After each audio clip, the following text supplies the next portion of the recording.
thinking about investing in real estate? Two popular paths are note investing and landlordship. Each offer unique benefits and challenges, but the question is, which one is the right fit for you? So let's start with mortgage note investing. This strategy involves purchasing a note, loans backed by real estate. As a note investor, you collect the borrower's monthly payments, just like a bank. These notes can be performing, meaning payments are on time, or non-performing, where the borrower has defaulted. The advantages is that you enjoy a steady income stream from performing notes, with minimal involvement in the property management.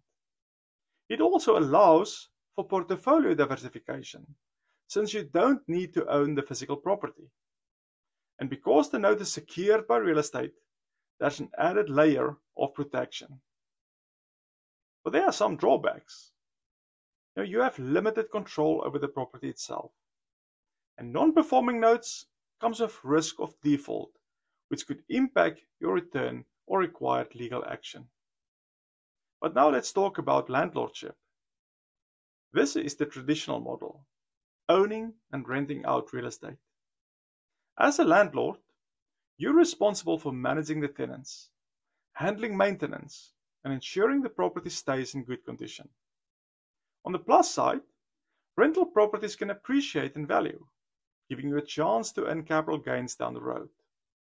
You'll also receive monthly rental income and benefit from tax deductions like mortgage interest and depreciation.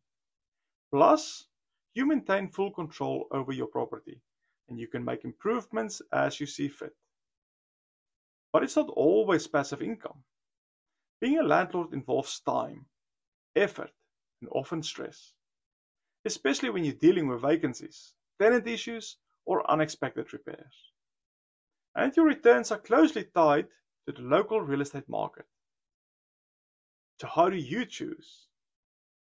If you want a more passive, hands-off investment with regular income, note investing might be your answer. If you're comfortable with the active property management and are looking for long-term appreciation, being a landlord could be a better fit.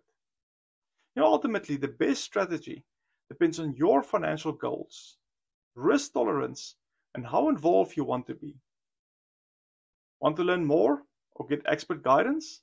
Why don't you contact us at ritzelnotes.com or explore your options and build a strategy that works for you.